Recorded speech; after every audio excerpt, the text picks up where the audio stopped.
Welcome back to the Schools of Excellence podcast. I am so excited for today's podcast because this is a special two-part series, the 2023 ECE forecast. We have expert predictions and trends for the upcoming year. So this podcast series, this ECE forecast, has actually been over a year in the making.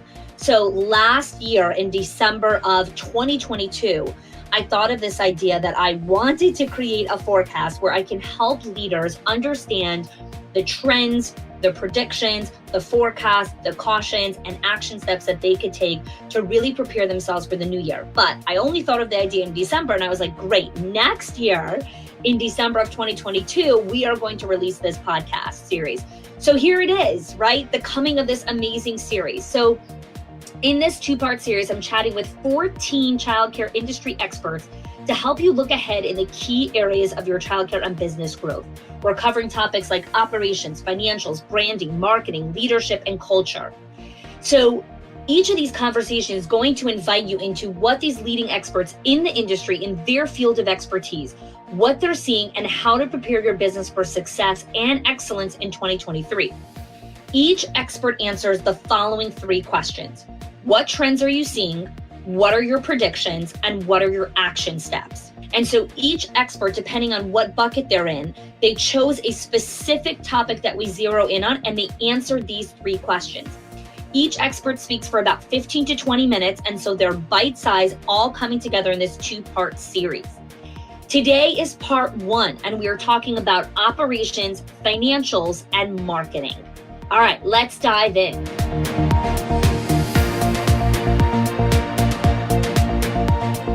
In this section of operations and financial excellence, I speak with the following experts. First, I connect with Kathy Ligon, the CEO and founder of Hinge Advisors. In our brief conversation, we talk about tuition rates going up with the level of current inflation. We talk about strategies to help with rising costs without raising tuition, and metrics and benchmarks to create budgets. Next, I connect with Scott Wayman, who's the CEO and founder of Kangaroo Time. We talk about businesses are getting more strategic with how to deal with their hiring crisis.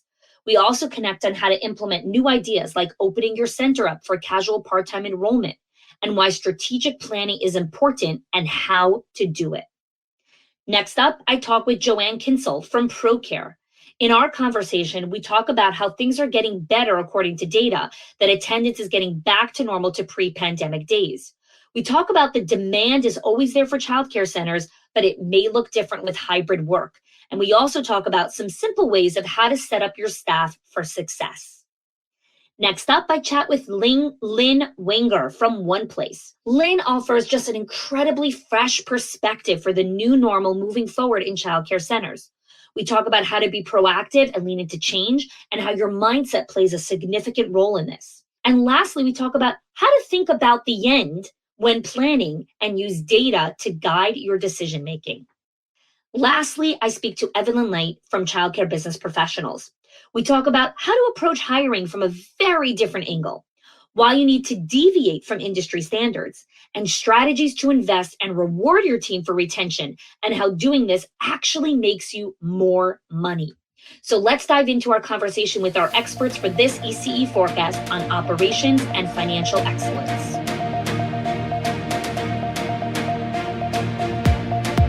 What are some of the trends that you are currently seeing in the early childhood and childcare space in relation to financials right now, Kathy? Really great question. I think I see more change right now than I have in my other 38 years. Some of the things that we see are that, and this isn't new, however, the level to which wages are increasing to attract staff is just is crazy off the chart now. So we've seen that trend for about 5 years in the uptick in what we're paying staff in order to attract the quality of people that we want. So that trend has definitely increased.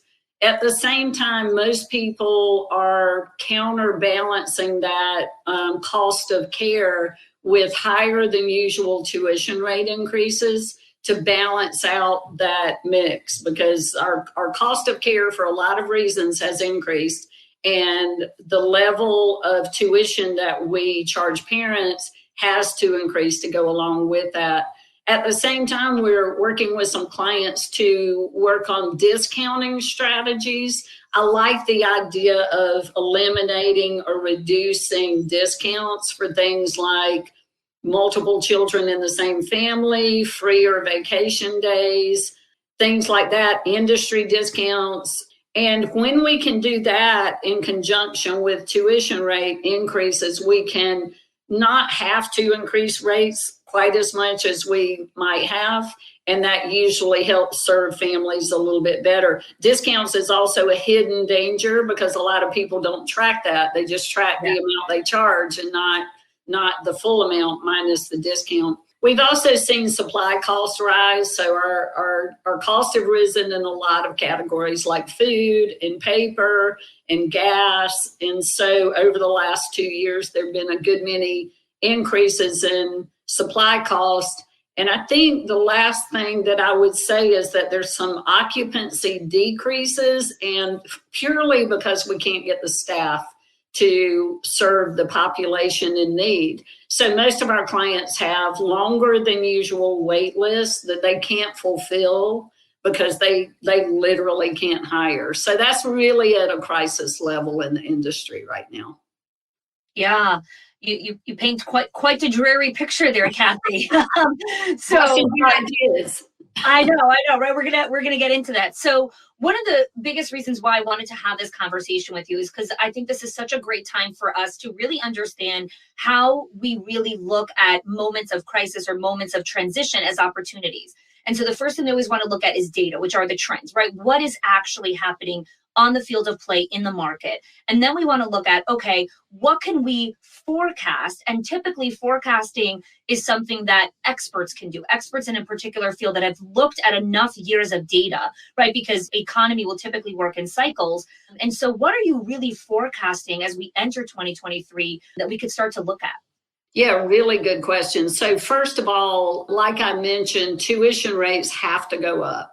Okay. They just have to go up. So we historically would see 3 to 5% annual increases in tuition to match inflation. We're hearing more like 8 to 12% this year. And even with that increase, it's really difficult to get the matchup of staff costs to tuition. So we really have to, and I think we will see rising costs. I think we'll continue to see grant monies invested in our schools from federal and state sources. Most of those are committed for another 18 to 24 months. It feels like we might see some continuity past that. One of my fears about grants is that some providers might be propping up their staff costs with grant monies. So as grant monies come in, they're using that grant funds to support their operations and not to be as aggressive as they need to when they should be increasing tuition rates, because the grant funds will end at some point, but this level of salary we're paying people right now won't. So I encourage people to do both, obviously accept the grant funds, consider those for growth, maybe in your company, because as you mentioned, a time of change like this is also a big time of opportunity, but be careful not to prop up your operating costs. So that's a little fear.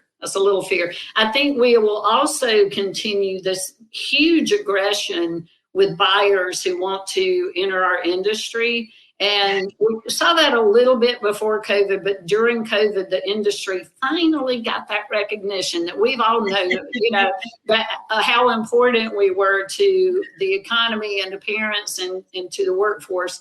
And we finally got that recognition, and the investment dollars that are looking to buy into the industry are larger than they ever have been. I think we'll see an even bigger increase there. So those are the things I forecast for next year. So when someone's listening to this and saying, okay, there's a couple of things that you're forecasting, and like with anything, we have to be discerning about the information that we decide to take action on, that we decide to take a little bit deeper into, or do some of our own due diligence and then do some more research on. And so I'm curious to hear from you, based on the trends, based on some of the forecasting, how does an owner start to discern what information is relevant for me that I have to start looking deeper into, or that I should look at, oh, maybe there is opportunity here for me here as well? Yes, so good, great question. And a couple of things come to mind. One thing is that it's critical to understand what the financial performance looks like. So to understand what discounting is costing your company, to understand what your salary percent of your revenue should be, which, most people start to think I'm spending too much on salaries when the answer might be you're not charging enough. So those two things go hand in hand. So those are things to know. And just what are the metrics in the industry? I'll mention that we have a free version of a benchmark at frameworkbyhinge.com. Owner can just put in their license capacity and their average tuition rate, and the spreadsheet will populate to show them what the average school their size would spend in each category. And even though each school's different, it's a good starting point to see what you should be spending. So that's a very important thing that owners should do to combat the increasing wages and supplies and other costs.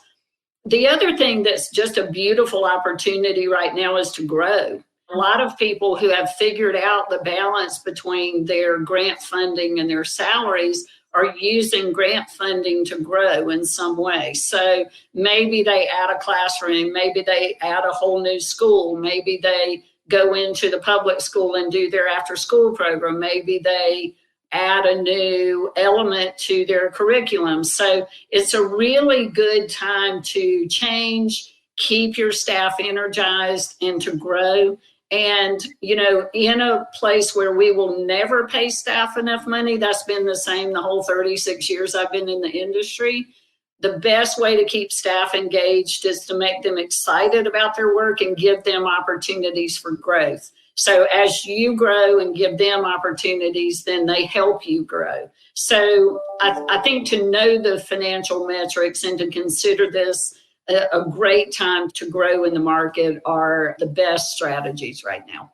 Before we wrap up with some action steps, I have a quick follow-up question on one of the things that you were mentioning, right? So when it comes to opportunities, I find sometimes some of the owners in the industry struggle with the project scope or the amount of budget or time and money that it takes to execute on some of these opportunities, like adding a classroom or buying another land or acquiring a failing center next door.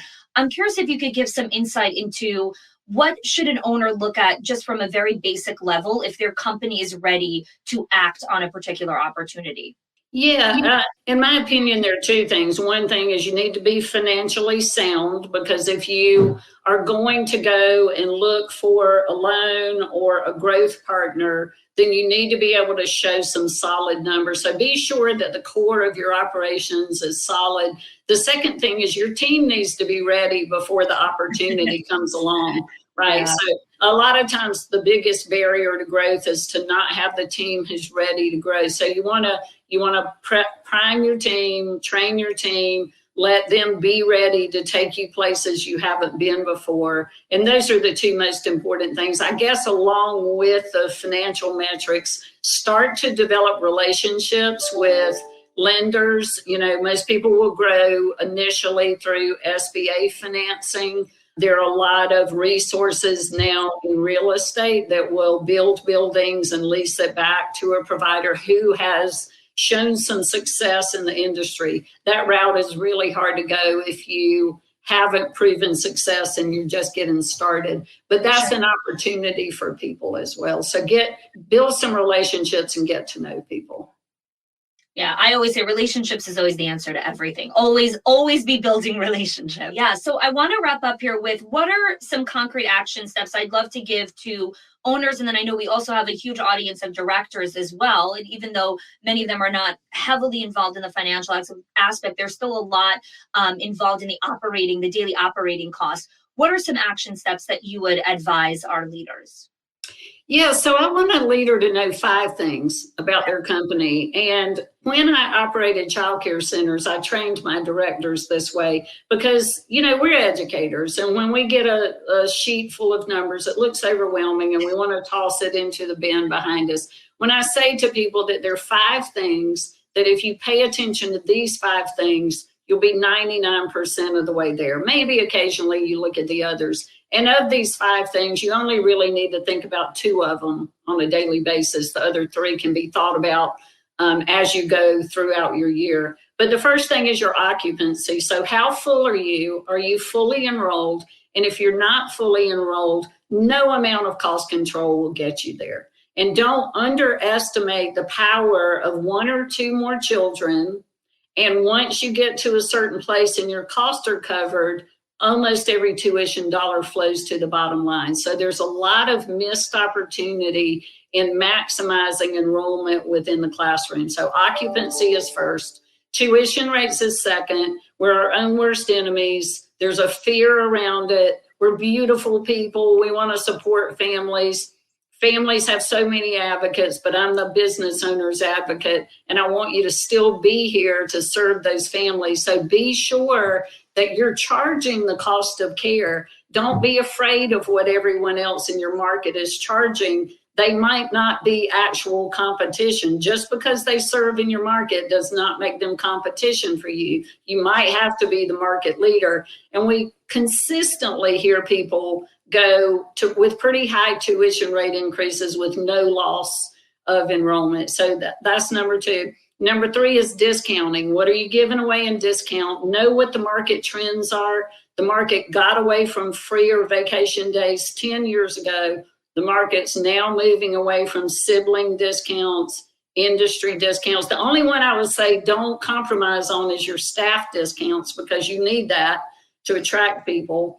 So discounts is number 3. Salary control is number 4. But again, in today's world, usually it's not what you're spending for staff, as long as you're not wasting hours. So be efficient with hours. It's usually what you're charging in tuition. So that's number 4. Number 5 is what it costs you to run your facility in the form of rent or a mortgage, and know what industry specific metrics are. You should be spending a certain amount on rent at a certain revenue, and know what that is, and don't spend more than you should. So salaries and rent are the 2 biggest expense loads.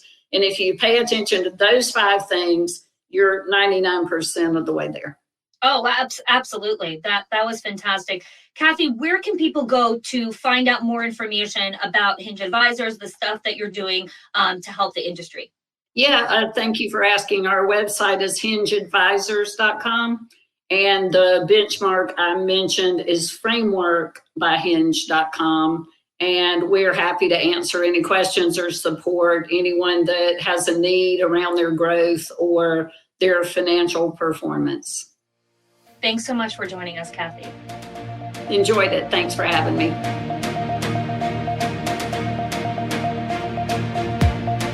Love to hear from you, Scott. What are some of the trends that you guys are seeing from your vantage point, from Kangaroo Time's vantage point? What are you guys seeing in the current early childhood market?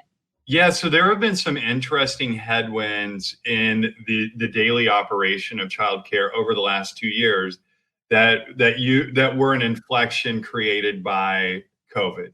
So first of all, that workforce was decimated.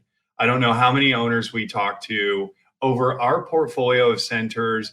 The story is always the same. Hey, I have 10 classrooms. I can only open 6 of them. We're licensed for 150. Our capacity right now is 80. So that has been the headwind, right? That's been the big resistance. That's what everybody's fighting against. What we're seeing here in the latest quarter, especially at this time, ramping into 2023, into 2022, back to school time, we did not see that traditional 11 to 12% spike that goes from August to September. We didn't see it. It was completely flat, and it was almost backwards. And here's what we think. Here's what we think about that trend.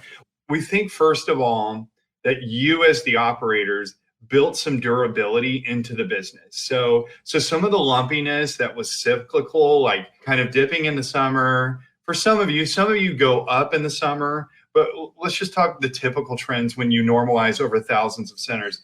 Most early education businesses or delivery models will dip over the summer. We think because there was sort of this aura of COVID fatigue and people being slowly pulled back into the office and work life and the future of work changing for the long haul, and there being some normalization and people understanding, oh, childcare is very valuable, and it's nothing that's fickle. It's a standard in my life now. It's not where I unenroll my children and then re-enroll them at back to school. We think this might be an outlier of a year, but this could signify some durability that's been built into the cyclical nature of childcare. So we think moving forward, you might prepare differently in that transition from July, August to quote back to school in September. So that's been a really interesting one. Another one we've seen is the revenue per child is really kind of tracking with inflation. So whatever the inflation index is, our data science team has kind of shown that the average tuition per family, per child specifically, is starting to ramp. So it's showing that our childcare business owners are not a lagging indicator of inflation. These are brick and mortar businesses, equities for you, those of you that are owners, and they're appreciating in value and dollar cost averaging with the line of inflation. This is just so insightful data for owners to understand, because I always say data should inform decision making. And the fact that Kangaroo Time consistently sits kind of at the head of giving these insights and sharing these data points that really help owners make very informed, wise decisions about their centers. So really appreciate that, Scott.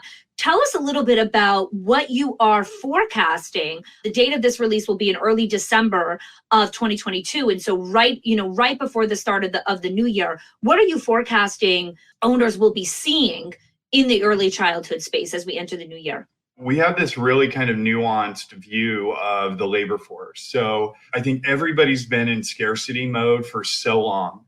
And we have started to hear from our operators that that's starting to kind of free up this concept of, I think it's a couple of things.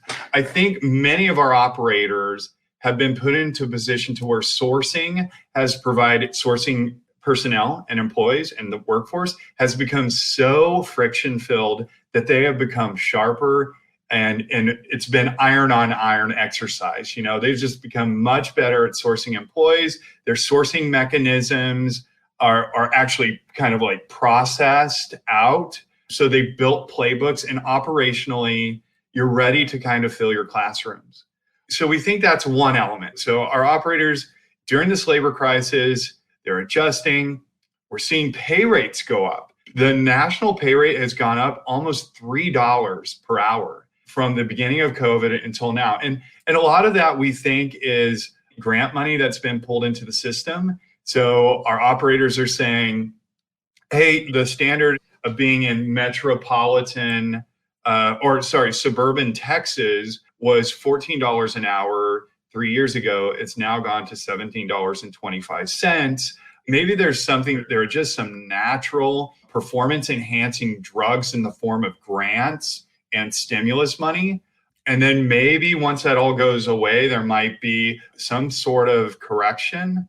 We're also seeing that we're coming into a time, if you look at the real estate markets, where we are starting to see a significant correction in most of the metropolitan areas. As we all know, that's the leading indicator of a recession. Technically, we are in a, quote, technical mechanical recession. So that element, our operators are getting better at sourcing. We think that our operators will kind of exist instead of like at 71% of kind of employee-driven capacity, they'll get closer to 90, 100% of where they want to be because they're getting better at sourcing. There have been some right-sized elements in the workforce. People are getting paid more. Now, will enrollment and will capacity come back?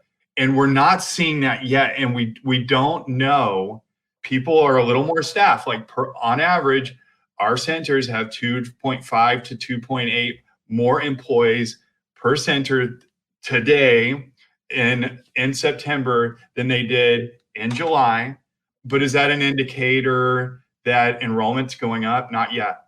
Not yet. So, and the other thing, if you combine that with, we didn't have this kind of like slump in the summer and then this kind of up into the right revenue and enrollment motion for back to school this year, could our operators need to be thinking mindfully about how quickly they ramp up staffing as that workforce becomes more and more available?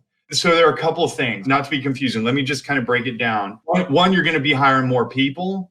Two, let's make sure that the demand side is there so that you're filling centers. Okay. And if you're hiring labor, let's be super thoughtful, right? We all know, honey, you and I talk about it all the time. To build world-class businesses, you have to have the best people. Yep. And I think we're moving from a very, very historic place of scarcity when it came to labor to a much better place. And this is the time to be selective and choose the best people. And in fact, I have made it my mission. I interview everybody that comes into the organization. We have more than 100 people now. That's hard to do when you're hiring 5 people a week. It's hard to do. It's a lot of my time, but we want to make sure everybody's a culture fit and that we nail it, because this might be the time in history where we're positioned really well to pull people out of the labor force and pick the best talent. So let's do it really, really well and have hyper focus on labor force acquisition. I love that. And again, there's so much in what Scott shared. So feel free to pause and rewind when you listen to the podcast. Sometimes you want to listen to something more than one second. Let me go back and hear that. And that's the beauty of the show as well. So let's talk about this for a second. When it comes to, this is the time to be selective, because I do know that there is a lot of people here that some people listening that are in classrooms, like they are that short staffed. And so they're not being selective. They're being warm body. Get in that classroom so I can get out. So talk to me a little bit about the difference between the two of them. Why do you feel like this is a time that people could be selective when some people are still struggling? Like what are the variables between the two of them? Yeah, I do think the variable comes down to the elements within, like how mature the sourcing mechanism is. To me, it's all about focus. The operators, we do have operators, and they get eye rolls because I'm at the trade shows with them when they raise their hand and they say, "We don't have a staff issue," and everybody groans. Everybody's like, "Oh God, okay, shut it up." Shut up. Yeah. But typically, those folks. And everybody says culture, but those folks have focus, and the ones that are doing it really, really well have really tried to figure out the economics to assure that they're super competitive when fighting for talent that's really kind of hard to come by. So how they address the economics, and then two, like, do they have the framework? Do you have an actual sourcing mechanism? Do you have a recruiter? Do you have somebody that's doing interviews around the clock? Somebody that is expendable, that can help you isolate great fits for those bodies in the classroom, which is is a terrible. You want to have like strategic, sharp. You don't want hatchets. Yeah. You want scalpels. You want people that exactly. But you touched on something really, really smart here, Scott, that I want to unpack here for a second. A couple seconds ago, you said some of it boils down to the maturity of the system that has been put in place. And I think a lot of people don't recognize how much the experience of a particular system plays into how well it's going to produce for you. So take something as simple as parenting. Like when you're a new parent, you're floundering around trying to figure every single thing out. By the time you get to the 4th kid, I don't need to ask 1,000 questions about every single thing. I know what to do. I've run that cycle for enough years. So tell us a little bit about when you're creating your recruitment system or whatever it is, right? Like, what are those things that need to be put in place that people should probably be doing as we head into 2023 to develop more maturity and experience in their recruitment system? Yeah, so this involves 2 very important concepts that I talk a lot about to our team. The first one is the process of aging. So I'm 47 years old, and I know today, I started Kangaroo Time at 39 years old, And I had such stamina. I mean, I think I'm a pretty high IQ guy. I know I am. I've been told, and like I tested and whatever. And I have ADD and I have other issues. But I can feel that IQ, that my superpower of having a pretty good processor, it's deprecated as I've aged, and it's proven as you age into your late 40s, you lose your peak ability and your peak fluid intelligence. But what you get is the gift of crystallized intelligence. So you learn all these things. So my wisdom and my EQ and my ability not to freak out in the situations I used to just sabotage myself in, those just provide so much more value. Systems like recruiting, marketing's another one, Hani. You know, like you have your acquisition strategy in motion and it just works. Yeah. Those require this concept of high fluid intelligence in the beginning, but then learning and iterating and learning and iterating. Yeah. And it's just like marketing. I mean, of course, recruitment is marketing. It is 100%. And in some metropolitan areas, like in Los Angeles, when, you know, I'm here in Long Beach where I live part-time, when we were trying to find the best employees at Kangaroo Time in Los Angeles, we were competing for engineers against Snap. And Facebook had just built a big presence here. And there was all this like social media, all these really exciting apps. And people were kind of like, sorry, dude, I don't want to build your stupid effing childcare app. I'm not even a parent. I don't care about that. Yeah. But when we moved to Buffalo, the incentives and the culture was very different. And we had to mature it. And we learned very quickly that we had some adjacencies in the market, and we started to double down on employees that came from software companies in Buffalo that focused on education, and there was an ethos and a love there. So I just think, again, I know it's a real high level answer. It's a lot of tinkering. But that's what I love about our chats. It's a lot of tinkering and typical chats all over the place, and a lot of experimentation. Yeah. But it is a codified and dedicated process, and you have to test and measure each element. So if you're using what's the hiring platform everybody uses? Why did I forget it? Indeed. If you're using Indeed, figure out your Indeed spend. Scrutinize every dollar you spend on Indeed. Understand what your capture rate is in between first interview and actually body in the classroom. So all of that, you have to science the shit out of that process. I love that. And, you know, it's so interesting because 2023, my team has already started to come to me and ask me, like, what's the theme for this year? What are we focusing on? And I'm like, this is the year of optimization and building assets.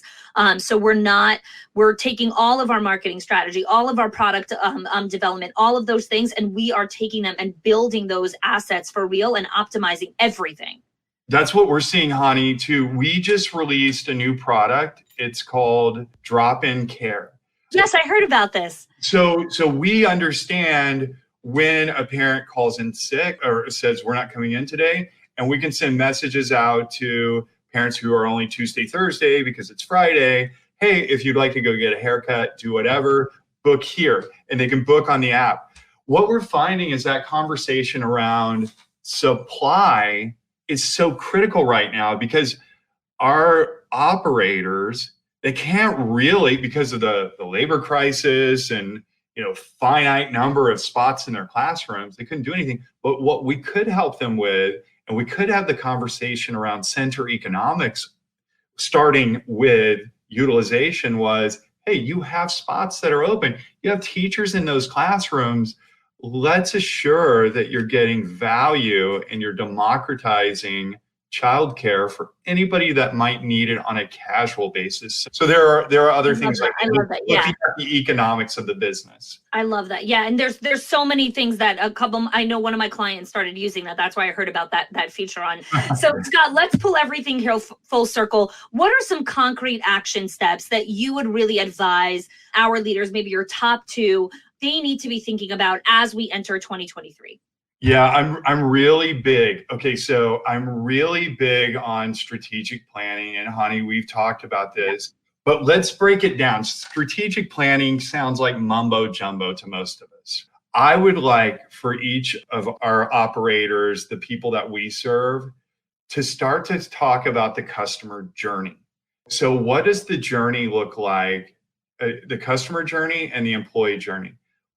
Can we put on a whiteboard what the journey looks like when new families inquire? Can we start to really analyze and understand how well we do from tour to enrollment? And can we map out those steps that help us all organizationally understand how delicate the flora and fauna is as we build our businesses? To me, it's so important to understand how you capture customers. It involves your brand, it involves sentiment, it involves intention. We want to understand everything in there. And how can you make it better and more efficient if you can't even put it on a whiteboard and isolate your customer journey?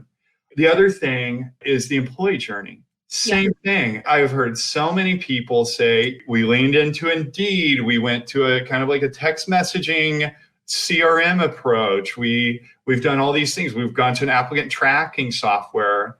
Well, let's put our metrics on the whiteboard and understand where we need to improve. And by the end of Q1, as you're getting into April, May, June, let's assure that you can have really mature metrics. Love it. Around each of those journeys. And if you do that, I think you'll come back and thank both of us to say, okay, we did it. It seemed like an over-the-top exercise. It seemed like we were sciencing the shit out of something that we didn't really need to science, but it will make it better. It will make you better. And if you ever visit Kangaroo Time headquarters, they have the coolest whiteboard right when you walk in. It's like ceiling to floor. It is so freaking awesome. So it is my dream one day to have an office like that where I could just color everywhere. Honey, you have to go to our new office. We moved to 10 times as big because we've grown so much.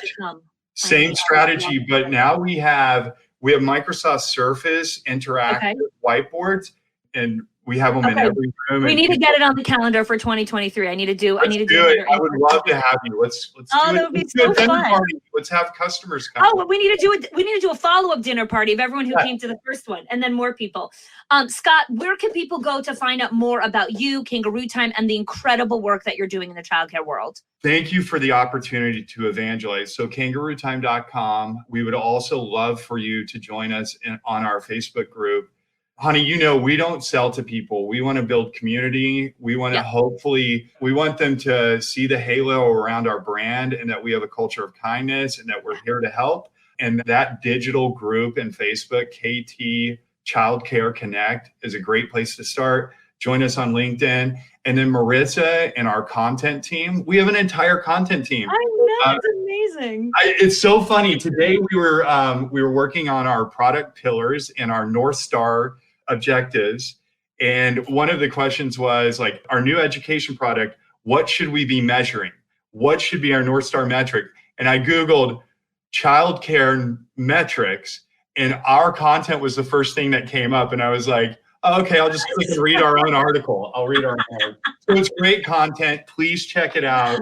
And just know that when you deal with a Kangaroo Time employee, you're dealing with somebody that is super in love with our customers and what we do. We filter, by the way, just to close this out, we filter for two things: kindness and high fluid intelligence. We want employees that will love on their customers and love on their coworkers and that are pretty smart and can get to problem solving pretty quickly. Love it. Love it. Scott, thanks so much for joining me. Always, always love connecting with you. And thank you for sharing your insights, your data, and your wisdom with all of us.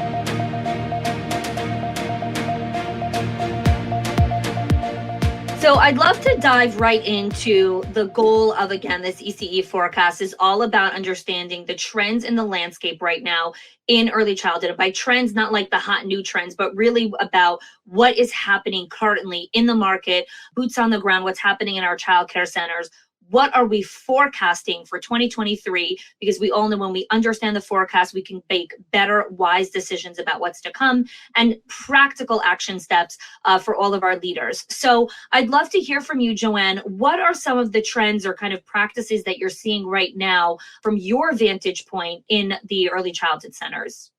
Yeah, so we're now 2.5 years actually, past when we were starting to experience all of the closures and centers just really having to adapt and be flexible we at ProCare have monitored attendance levels and compared back to February of 2020 during that 2.5 year period, and are really seeing 92% was the most recent, and that was in May. We always have some seasonality in the summertime. So we're really looking forward to seeing the September and expecting that it's going to be back to 100%. In some cases, it could be greater as demand continues to show up across the country. I love that. So just a lot more enrollments, like full centers. I know most of the clients that I connect with have giant wait lists that they can't fulfill due to lack of staffing. But tell us a little bit more of the insights and data that you guys are seeing in ProCare. This is one of the things I love about software is the data. Like the data doesn't lie, numbers don't lie. They tell us a great story. So tell us what else you're seeing. So in addition to the attendance and the levels getting back to normal, we also have new data across the market, including ProCare, but even more broadly, some third-party data that was looking at the closures that did happen. So closed and closed permanently. And through our own data and with the third-party data, we definitely have seen that it is more of the home-based and the smaller businesses that closed and did not reopen, and for a variety of reasons. Sure. But the traditional childcare standalone centers have really shown a lot of resiliency. Is there some data points as to why they've been able to have that level of resiliency during that really challenging time? You know, I think when I first joined the industry many years ago, I was curious about even recessionary periods and how did the childcare industry react to all of that. And I think it just really shows that the economy needs childcare centers. Yes. And the demand is going to be there. The demand was there in mid 2020 when we knew our essential workers needed to have care as well. And you know, it looks a little bit different today, you know, with hybrid work. I think that it's different and it will play out. I don't think that we're back to normal.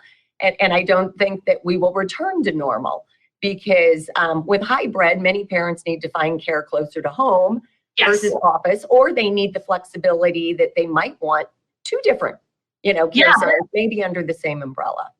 Well, I think people have really, you know, when we think of just the disruption, people have really thought about their quality of life and what they're really looking for. Esther Perel, just an amazing psychotherapist out of New York, she talks about how crises are relationship accelerators. And so anytime there is a crisis, it's going to accelerate any relationship. So my relationship with work, my relationship with my spouse, my relationship with money, it's going to accelerate how I feel about it. So either it's, yes, I'm all in, I got to get my kids in childcare, they need to be in the best schools, or I'm out, I'm homeschooling, right? So there's all of these accelerators that really happen during that time period. So I'd really love to hear from you. You guys are really great at looking at data points, right? Like this is what happened here, this is what happened now. How can you help us forecast what childcare leaders should be looking at as we enter 2023? It's the wait list, as you mentioned earlier, as well as the parents' expectations and how the parents' expectations have changed as well. So a couple of things that we, you know, quickly rolled out. We've always had the contactless payment component in our solutions, but the percentage that we're now parent contact versus, you know, not touchless methods as well. And our contactless check-in and check-out. So we quickly rolled that feature out because parents weren't allowed into the centers. Into the building, in addition to phone barcode, we also have a geofencing. If centers want to allow parents to check in when they're close to the center, not necessarily having to come to the door, you know, and scan that barcode as well. It's fantastic, right? And isn't it amazing what technology has evolved from even from 10 years ago, like what that looks like now. So when I think of a forecast, I always like to look at it from the perspective of how the forecast helps me make decisions, right? So when I go to my CFO and I'm like, show me my cash flow forecast, show me what's going on with my numbers. And the reason I'm asking her for that is not just so I can know the numbers, but the numbers will tell me a story, which will then inform the decisions that I'm going to make inside of my business.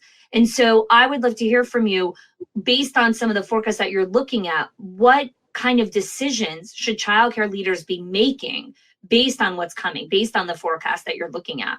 As far as, and I speak to technology a lot because that's what we provide. Yes. Making it, we talked a little bit about hiring challenges.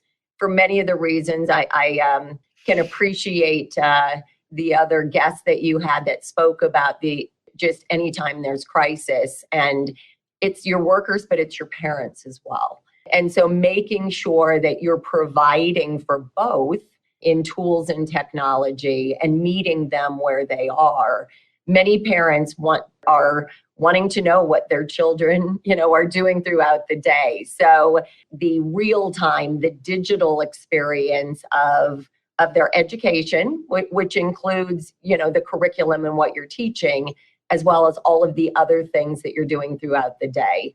And making sure that your staff and your teachers are able to provide that information seamlessly so that they can focus on the things that they need to focus on as well, not writing it down on a clipboard. And so really, we still, through market studies, believe that there are 4 out of 10 childcare centers are still using manual methods. Wow. 4 to 4.5 are still not using center management software. So really looking at that from an investment perspective. We also know that costs have increased and pay has increased, and parents are willing to pay, to make sure that they have the best care and education for their children. And it's really hard for business owners, especially the small business owners, to increase their tuition. And a lot have a hard time. So you talk about going to your CFO and asking for the numbers. It's making sure that you have enough revenue to cover the costs as well. So, really looking at technology as helping to eliminate costs and efficiency versus it's an extra expense. So let's talk about that a little bit, because when we start to prepare for a new year, and I know this is the way that I like to train our clients, is we have to understand the commitments that we're going to make. Like, what are the big projects that we're truly going to undertake in the new year? Software migration, whether you're moving from one software to another, or in general, just software upgrade, you're moving from your pen and paper to software, is a project. It is a year. Ladies and gentlemen, if you are listening to this, a software migration is not 2 weeks. It is not 4 weeks. It is a year. It takes time to learn it. It takes time to train your people. It takes time to get acclimated. It takes time to create it into a habit. So my question to you is, if someone is thinking about, I should probably, do this, what are the things that are really red flags? You're like, yes, you need this. Like, let's have a conversation about using a software for their center. So the first red flag, unfortunately, is if you have a surprise audit. And, they come in and they ask to see the teacher and child ratio, and you have to go to the closet and you have to find the box from March 2021. So when you say red flag, that was the first thing that came to mind. And I've heard and I've seen, regulators refer centers to ProCare. So, but really, if you're having a hard time retaining staff and really understanding, is it because it is just so burdensome and the burnout is real? And so how can we, using technology, help with that? I talked about the integrated curriculum and being able to have a substitute teacher come in and pick up and not lose any momentum. And the children are really the ones that are the center, and making sure that it's not disruptive for them and their care and education. So if you're finding that you're still working until 7:00 at night because you're having to tally this or get ready for tomorrow with curriculum and what we're doing in this classroom, those are really the signs where you're right. It's not a 2-week. We do have a very large implementation and support and account management team to help with that, making sure that that it's not 2 weeks. You will have to carve out time, but you can carve out that time because you're starting to become more efficient, Yeah. that you might have to work until 6 or 7 as you're implementing, but then you can go back to a normal work day because your processes are just so much more efficient. Yeah, I say this to people all the time. If the year of your software migration, whatever year you decide to do, whether it's 2023 or maybe you did it this past year, is the year you also have to say no to a lot of other projects. So there's no remodeling of the playground the same year you're doing software migration. I'm sorry, you're not God. You can't do all the things. Like, you gotta choose. So software is such a huge part of peace of mind, going to sleep at night knowing that the things are where they need to be. And it's really, I call it just the positive power of that level of preparation. I think about all the different people and the levels of preparation that they have, whether they're in combat or they're, Air Force pilots or they're working in the K-9 unit. They train and train and train. So in that moment of crisis, they're ready to go. Your software is a huge component of your training. You have everything in order. So if there's an audit, if there is this, if you're okay, you're okay. That is the level of peace of mind that really good software really brings into play. So I love that. Thank you, Joanne. So I'd love to kind of move here into some action steps, right? There's always so many things that we could do and want to do. What are your recommendations of what our childcare leaders should be doing as we enter the new year? So I would say, first of all, make sure that you have set up your team members for success. And many things, it's culture, it's making sure that your hiring practices are thought through and followed, but it's also making sure that they can do more with less stress. So tying back in from a technology perspective. As you were talking about, and I agree, you can't remodel, you can't do a lot of other things. There's probably somebody on your staff who has skills that can help with this project. Absolutely. So many of the younger employees in the workforce grew up with technology. Sure. So although it's a major investment from a time perspective, form a team to help with it as well. So it's not just on one person's shoulders and all of that stress. It doesn't have to be the director individually doing that. And there's always a team within the software provider that is there to assist as well. So I love that. Such great advice, Joanne. Thank you. The last thing I want to ask you here is our industry has been disrupted a lot and really thrown on its head and thrown back into the washing machine and back out again. And yet I still feel like there's been some timeless struggles, staffing, enrollment, kind of all these things, no matter the stage or kind of the state of the world or their economy, these issues exist all the time. And so I'd love to hear from you from a mindset perspective, if you can help our owners just from that perspective. Where can they find some hope or some just mindset shifts to pull themselves out of the news cycle of the doom and gloom and knowing that it's going to be okay? Well, I do think, and I agree, some of the things that we're talking about today have been around. I think the last 2 years have provided the platform for others to become aware. I think the essential workers needing care was one of the first eye-opening to a lot of legislators across the country as well. There is money that still has not been put to work as well. Sure. So really, and you may have already covered this on another podcast, making sure that you know what is available within your state and make sure that you're tapping into those resources that are available for you. ProCare is committed to continue to help make your lives easier and definitely here to help in any way. It will get better. I think the awareness is just the start. We're not there. It will be a journey, but definitely see the light at the end of the tunnel for some of the struggles that they're experiencing. So, Joanne, where can people go to find out more about ProCare and the work that you're doing in the childcare world? So we have our website, procaresoftware.com, and there are ways to contact us on that site as well. So across, we have a team of 400 that is here to help in many different ways. if you contact through one channel and they don't have the answer, they'll get you to the right person. So awesome. And we'll have the link to your website inside of our show notes, and you guys could go check it out. Just Google ProCare also, and I'm sure you'll find any of the information you need there as well. So thank you. Thank you so much, Joanne, for joining us. Yeah, and I would just like to really, in closing, just a quick thank you to all of the childcare heroes that are listening.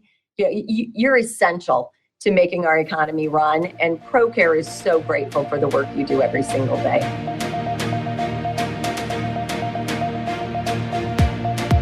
What are some of the trends or some of the patterns that you're noticing inside the industry now from your perspective and vantage point? Sure. Thank you for the invitation to share this. I would say that probably the biggest trend is people are willing to look at their businesses in a fresh perspective. They're coming up out of their foxholes. They're looking at what does it look like going forward. And we all know that that's about optimizing your processes. How have you been doing things? Taking a fresh look, taking that deep breath that you talk about and say, what might this look like? What could be better or different? So that's probably the number one thing that I've seen this past year. And there's lots that we can unpack around that, what's driving it. What is driving this level of awareness right now? This isn't a new concept. This isn't a new need in businesses, right? There's always a need to optimize and look at processes. Why is there an awareness of this need currently? So we all know COVID caught us a little bit by surprise, and we don't want to park too long there, but certainly COVID caused us to say we can no longer have intuitive processes. We can no longer be intuitive about how we run our business. Yes, intuition belongs in the equation, but it's suddenly come to a different place of let's look and say what could be, how can we optimize this, digitize this? This is what we live and breathe. So you're going to hear about that from our lens. The other thing that is driving this is the human resource war. That's the term that you're hearing more and more, which is we're competing for resources. And how do we make sure that those that we're hiring, that we help them be the best that they can be, with the best quality, with the best outcomes. And as an owner, we're also needing to look at how do we reduce liability, mitigate risk. So that's another thing that's driving this. And then the third area is, sorry to say, but change is not optional. For those of us that are here, we've come up out of our foxholes and said, how do we thrive and get beyond just trying to survive? And then, not to say that it's not still a difficult climate, but it's the trend I'm seeing is let's lift our heads up out of the foxhole and say, what does this need to look like going forward? So I love these questions because I find that a lot of people are waking up, right? To use that terminology, right? Where they're starting to just question the way that they've operated until now. Is this what I really want? Is this giving me the best quality of life? Is this part of my legacy? Is this how I want to spend the next 5 years or 10 years of my life? And so what I love about so much of what you do is understanding what the data is telling us and then using the data to make informed decisions. And this is basically what this whole series is about, is understanding data points from different perspectives in business, in childcare, and then using that information to make some good decisions for the future. Even though no one can truly fully predict the future, we're going to do the best that we can to kind of forecast. So from your perspective, Lynn, what are you forecasting leaders need to work on, focus on, and look at as they enter 2023? So as I was thinking about 2023, what I often look at is what's happening outside of early education, because we can take our cues from that and apply it. So in a recent Forbes study, they were looking at what's happening, and digitizing processes was one of the top priorities. So if I can just take a moment and talk about what those 10 benefits of digitizing are, that get back to your point about data. And I don't think any of us would disagree that this applies to ECE, but I'll quickly crank through them, and I'm going to read them. Please. Increased efficiency and productivity, better resource management, more resilience and agility, better digital presence, improved customer engagements, increased responsiveness to business needs, greater innovation, faster time to market, increased revenue opportunity, increased transparency and visibility. So I ask you, Hani, as we look at the forecast, do any of these not apply to early education? Of course they do. Every single one of them does. Every single one. Yeah. So, but we also, so from a forecasting perspective, I think what's happened in parallel with your very first question is what are the trends? What are we seeing currently? Is we are stepping up as an industry to run our businesses as a business. And yes, it's about the children, but those 10 things I just mentioned are vital to how we ensure that we don't just survive, but we thrive. And you and I share something in common, which is we're all about excellence. So schools of excellence, and we talk about at One Place Childcare, centers of excellence and multi-site masters. So what do they have in common? What I see that they have in common is they're looking at data, as you mentioned, and we'll talk about that in a minute, but they're looking at data. They're also looking at continuous improvement, and they're not satisfied with the status quo. So they're looking at what could we be doing better or differently. So with that, we can no longer afford to operate in our paper-based system. So forecasting is our paper will still have a place, but all those 10 things that we just talked about, that cannot be done by paper alone. So you absolutely need to be digitizing. And that's what the thrust of this article was about, are the trends across industries, but more so even in our industry of how can we be centers of excellence, schools of excellence, multi-site masters, and digitizing processes and procedures and systems is really a trend for 2023 where it's no longer going to be optional.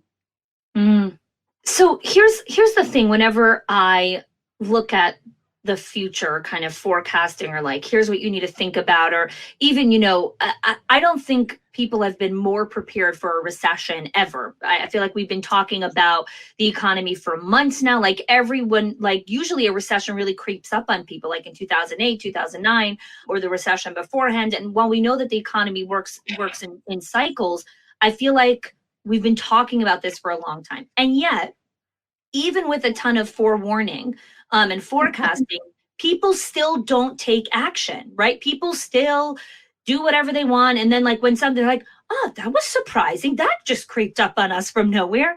So can we talk a little bit about the mindset for a moment here? Yes. Because, when I love jamming with you on mindset stuff.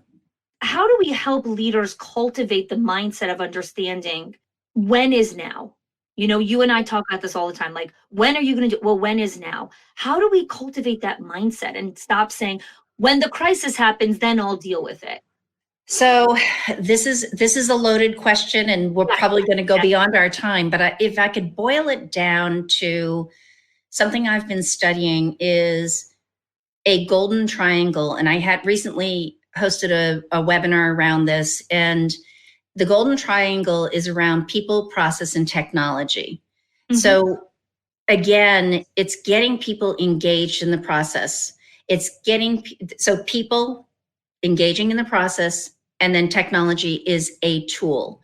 So it's really stepping up as a leader saying, like I said, what we're looking at for next year, but begin with the end in mind.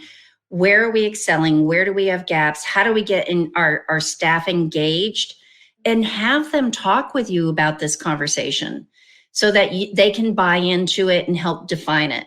So I don't think there's a perfect answer to that, Hani, because I never want a perfect answer. Yeah, I want to get your answer. And that's where it's our room to grow as an industry. Yeah. But I also see that, again, if you start with the people, the process, and the technology, because we are in a shortage of staff, we have to have processes and technology to support it. Having said that, listening into your content, which is why we love each other and work together, you also talk about, but don't forget, you can have all those perfect things in place, but you also have to have the ability to act in a crisis, or act where it's not in a manual, or it's not in the technology, or not in the checklist. So but what I think you and I can agree on is if you have the people, process, and technology, those infrastructures in place, it gives you that mind space to be able to think when the bread's in the oven and you need to run and go take care of it. Or if there's a teacher that calls out, it's that mind space because you've got the rest of it under control. So you can say, all right, we're going to triage.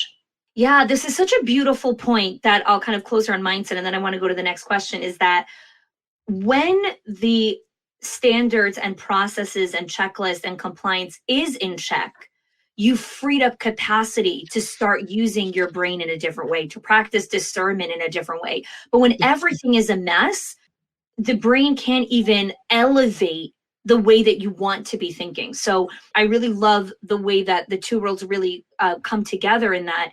How do we create space, right? I talk so much about space and mental space and mindset space. Some of the ways that we create that space is through building these strong foundational pillars. So I love that. What else are you forecasting? What else are you kind of looking at for 2023? Well, again, the people and the ability to find people, that's not going away. And so we already know that. Yeah. As far as, so what do you do about that? We have to sit in that uncomfortable space that you've talked about of, we're not going to suddenly have a full room ready of people who are getting ready to be interviewed. So that's something that we have to kind of sit with. So what do you do to address that problem? And this gets back to, how can you make sure that you have systems in place to quickly onboard people? How do you make sure that you have systems in place that you can ensure that they're meeting your expectations, both from a quality perspective, as well as they feel part of it, that they belong, there's a sense of belonging. So when you invite them to participate in that process of their onboarding and the 30-day, 60-day, 90-day, we no longer can do 6-month check-ins, annual reviews. That's been shortcutted. I also see with that, and there's a lot of conversation around this, is how do we compensate staff? And this whole idea of bonuses, it's not bonusing them to stay with you. It's bonusing them because they're meeting and exceeding expectations. And that can be, I have schools that do this on a monthly basis, quarterly basis, half year, annual. But the whole idea of having, and we've not seen this until this past year, having scorecards that are really concretely, objectively saying, where are we meeting targets and where are the gaps? And the staff is involved with that. So that's another trend I'm seeing, and something that's going to go 23 and beyond. Oh, That's for sure. absolute. For sure. For sure. So what are some action steps that you can leave our owners with, right? The whole goal of this series was for people to understand the trends, understand the forecast, and leave with some really great action steps from each of our phenomenal experts. So what are some of your action steps, Lynn? I would like to start with, don't complicate it. Great action step.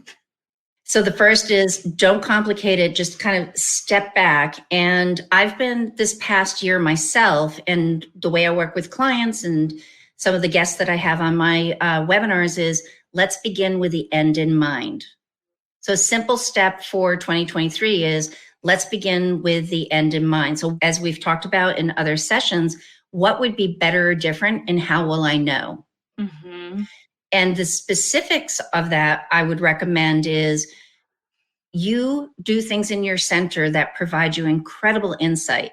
We talked about data. So I'm going to say data is, did it happen or not?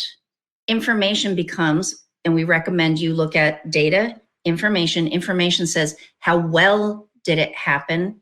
Knowledge then says, are there gaps? What could we be doing better or differently? And then the wisdom says, how do I replicate this across my staff, across my classrooms, across my schools?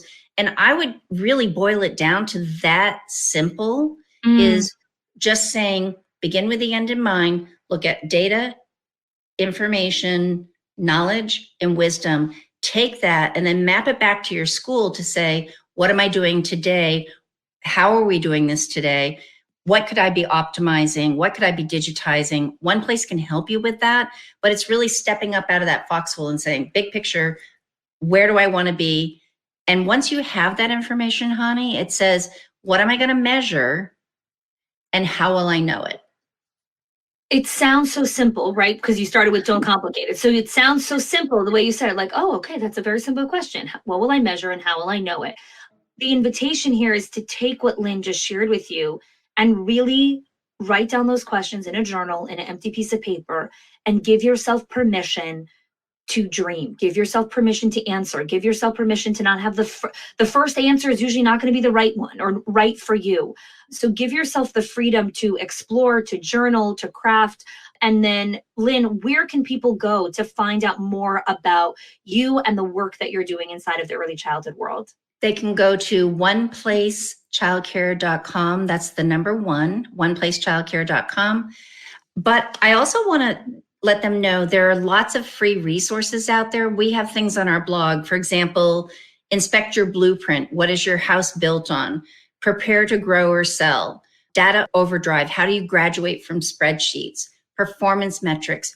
Just become a student of how to do this better, continuous improvement, so that you can be a center of excellence or a multi-site master. We have resources, but just continue to consume the knowledge that's out there.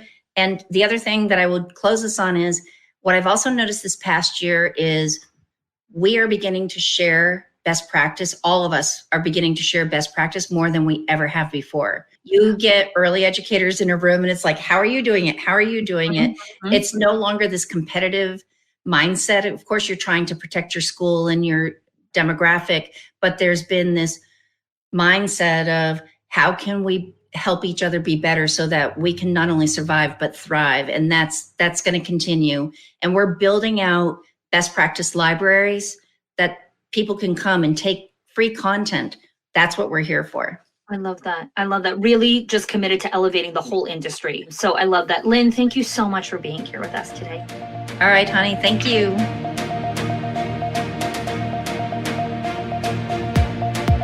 So let's dive right in here. I want to kick us off with, tell us a little bit about some of the trends that you are currently seeing in the job market. We all know that, I think I've heard this as long as I've been in the industry and probably even before, it's so hard to hire. It's so hard to hire. I can't find quality staff. Where do I find good people? It's kind of almost the tantrum of the school leader. So tell us a little bit about some of the trends that you've been noticing over the last, 2 to 3 years or so. Right. Well, and I want to speak to first the notion that it's so hard to hire, because it really isn't. It's how we approach hiring that is the biggest problem in our industry, right? I don't have a hard time hiring, and I'm a childcare center owner, and I have people waiting in line to work for me. But that started before, right? It's the culture I've set up, my branding, my reputation. So for anyone out there who thinks, oh my gosh, it's so hard, it doesn't have to be. That is something that you've created and you can overcome it. And I know that in our society today, it is hard and you see help wanted signs everywhere, but it doesn't have to be that way. My favorite topic to teach on this is if you look at, and over here on the West Coast, we have this place called Dutch Bros, best coffee. And I don't drink coffee, but I love their teas and stuff versus Starbucks. Sure. Every Starbucks you go to, there's help wanted signs and they pay very well and they have really great benefits. Then you go to Dutch Bros that pays anywhere from $3 to $5 an hour less than Starbucks, but they are not having a hard time hiring at all. And I actually interviewed one of the managers at Dutch Bros and asked him why this is. And he basically said, well, look, wouldn't you want to work here? It's so fun. It's like the culture they created. Makes it so people want to work.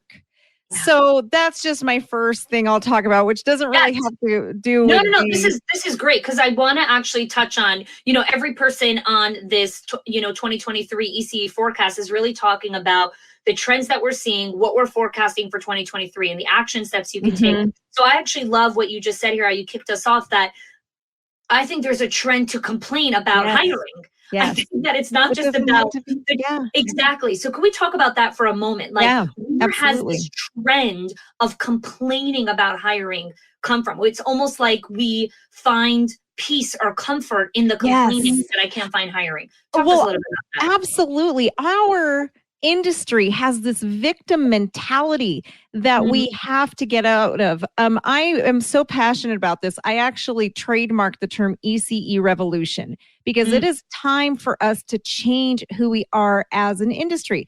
We have this victim mentality that we can't pay enough, that we're not seen as professionals, that we're not respected by K through 12, that parents can't afford to pay it. We have all these excuses that we have come up with to make ourselves this victim.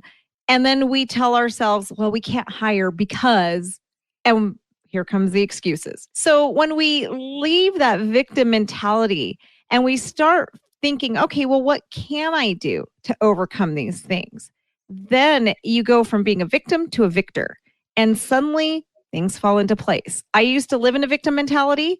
My center was like a revolving door where I felt like I couldn't keep children and I couldn't keep staff.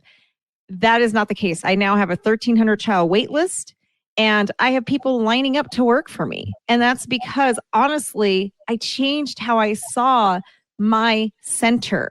And then I took action to level up my center to be that professional place that I know it is.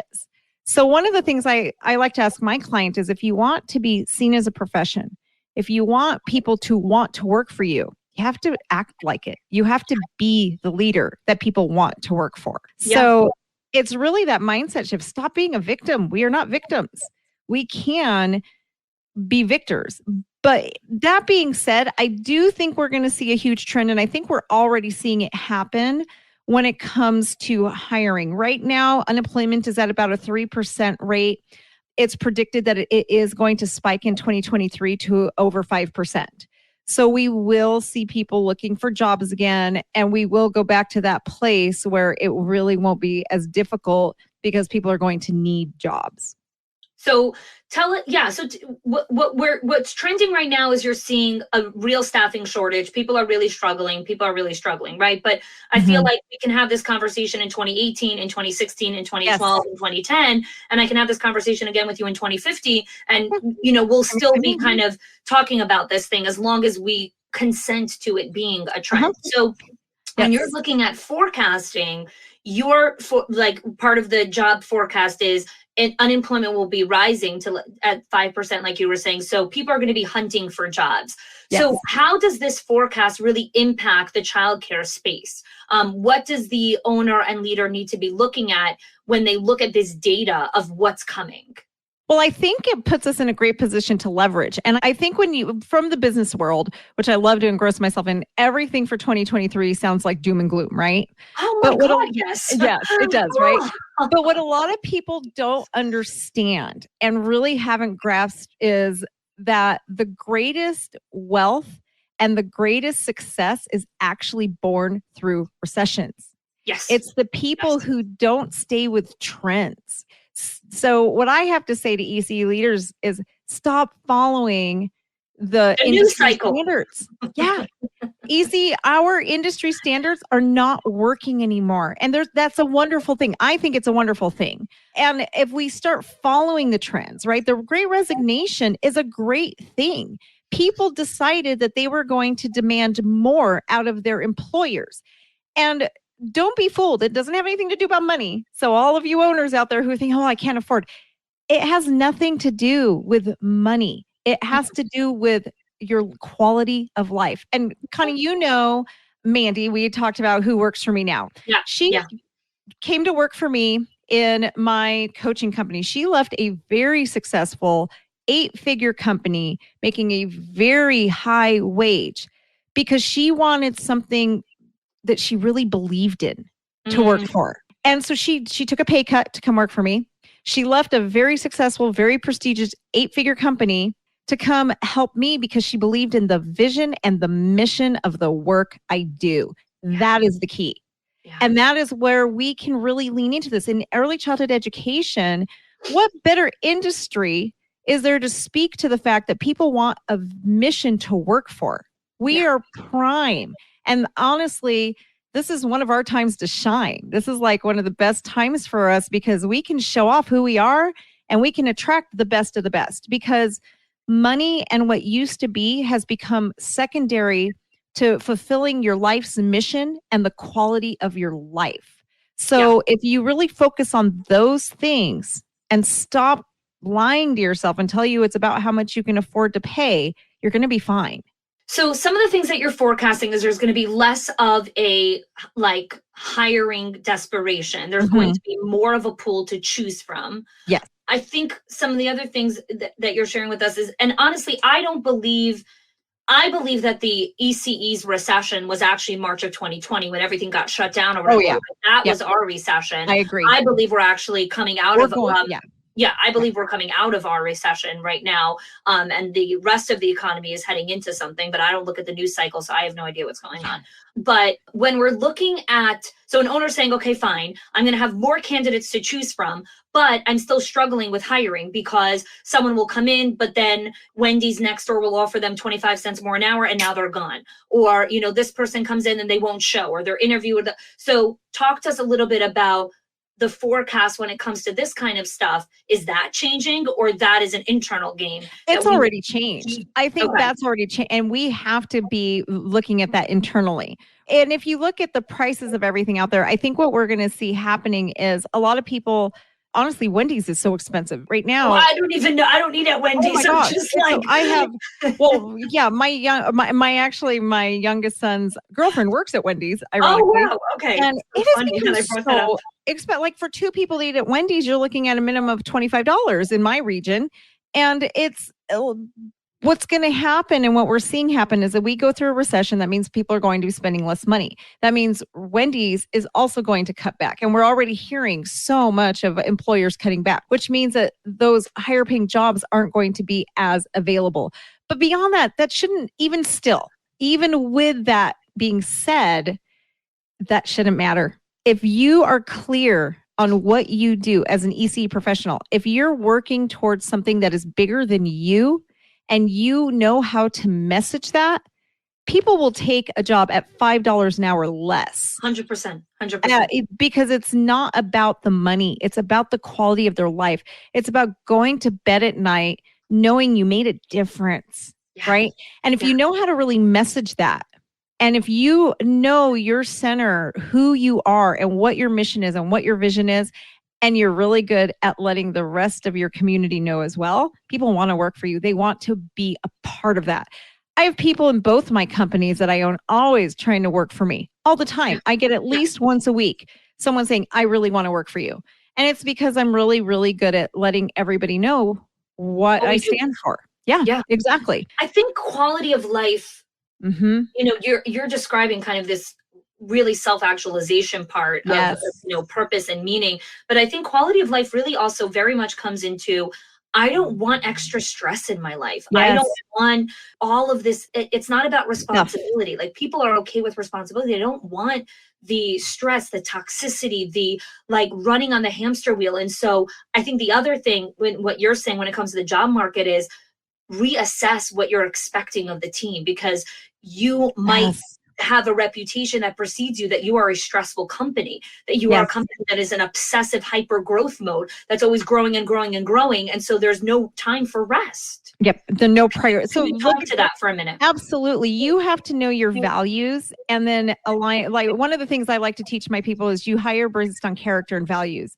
I do not care what a resume looks like, but employees are now looking and they want to work for people based on character and value as well. But so you need to know your character and your values. So we've seen happen is that has become just this really big shift in our culture where people are looking for value-driven jobs. Yeah. And so exactly what you're saying is, when you have a reputation of just being hard, of not putting family first, so you may have to look at your policies. You might have to adjust to be more family friendly. And a leader really should, right? A leader, you should be looking at, okay, we are childcare. So if a mom needs to call in and can't be there because their child has strep throat, we can't give them a hard time about that. We are childcare. So I think we talk the talk of family first, but when it boils down to it, do you really do it? Yeah. Right. Yeah. So we say things like we're family first. You can't be a family first company if you have 12 projects on the docket. That's not a family first company. That's a company that you're telling people you have to answer the phone during a dinner date. You're going to have to answer the phone during bedtime, because if not, the work doesn't get done. So it's such a values mismatch. Well, and also just really watching and understanding your staff. Like, one of the things I put into play last year that would probably shock most people is I actually gave my staff, every person in my staff gets a mental health day every month. And so I basically get them an extra 12 paid days off a year just to take care of their mental health. And I've told them, like, this is just an extra day for you. Drop your children off with us, right? Because a lot of our parents or our teachers have children, and just go take care of yourself. That's it. And then I've given them opportunities to earn even more days. Some of my staff get 40 paid days off a year. And I know some of the owners out there listening are thinking like, I can't afford that. But let me tell you, when I was in that victim mentality, I used to tell myself, I can't afford this. It's so expensive. And what I didn't realize is that when you invest in things like your staff, like high quality practices, it actually makes you more money. Sometimes spending money big time. makes you more money. Big time. And so you might think, but now you have this stellar staff that is mentally healthy. So they're not grumpy all the time. They're not dropping the ball. They're A-level staff members. Yeah. I mean, I've gotten to the point where like my own director and for me as well, we never closed during COVID. We worked the whole time. And the stress and trauma of that really took its toll. So I actually am giving her a week off every month. I pay her to take a week off because, first of all, she's worked for me for 15 years. I know her value, right? You've got to know your staff's value. Secondly, I know I need to take care of her mental health so she can show up as the best director she could possibly be, right? And will it last forever? No.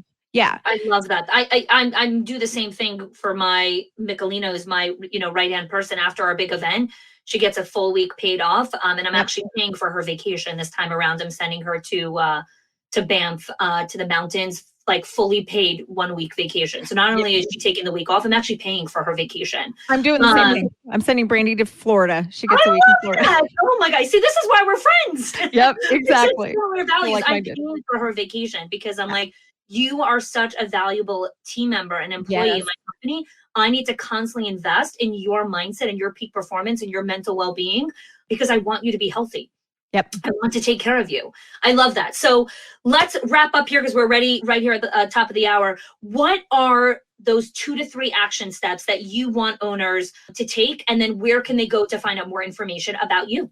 Okay. So the first thing I would say is really work on your mindset. You have to level up growth, development, level up your mindset. I do free mindset videos every Monday at 9 a.m. Pacific Standard Time. If you follow me, I do have free just to help you grow. And the other thing is really know your vision, your mission, and really take control of your company's culture.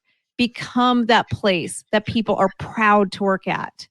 Once your staff is proud to work for you, it becomes contagious. And other people will want to work for you as well. Yeah, absolutely. And the third thing I would say is really watch who you surround yourself with. One of the best sayings I love is that you are the 5 people that you surround yourself with, right? So look at who are you following on social media? What groups are you in social media, right? I see so much negativity in these Facebook groups. It's ridiculous. I deleted half of them because people are just so negative. Follow things like you and me and people who are uplifting, positive, and professional so you can up level as well. It's very important. I love that. Evelyn, where could people go to find out more information about you and what you're doing in the world? Well, you can find my website is childcarebusinessprofessionals.com or Evelyn Knight Official. I am everywhere, TikTok, YouTube. If you just look up Evelyn Knight Childcare, you'll find me all over on social media. Or I also have a podcast, the Childcare Business Coach Podcast. And all those links are in the show notes for those that are listening. You guys will be able to catch up on all of those. Great.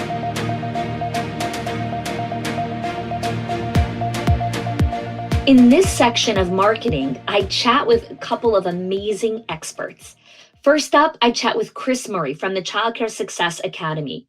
We have a very interesting conversation where we talk about why wages are changing and rising and why you need to meet this change. We also talk about how to use professional development and free apps to help your own and your team's mental health and emotional well-being. We talk a lot about mindset in this brief conversation, as well as tactics to always be hiring and how to retain staff with top talent. This is a phenomenal conversation with Chris. Next up, I chat with Nick Williams from Childcare Business Growth. In our conversation, we talk about how to leverage social media and why video is important in your marketing strategy. We also talk about how to discern quality content to connect with your audience using storytelling and not worrying about the judgment from others. Some really interesting insights in here. You'll definitely want to listen to this one. We also talk about using advertising as a tool for your marketing and knowing that not everyone is your audience. All right, let's dive into the marketing section of the ECE forecast.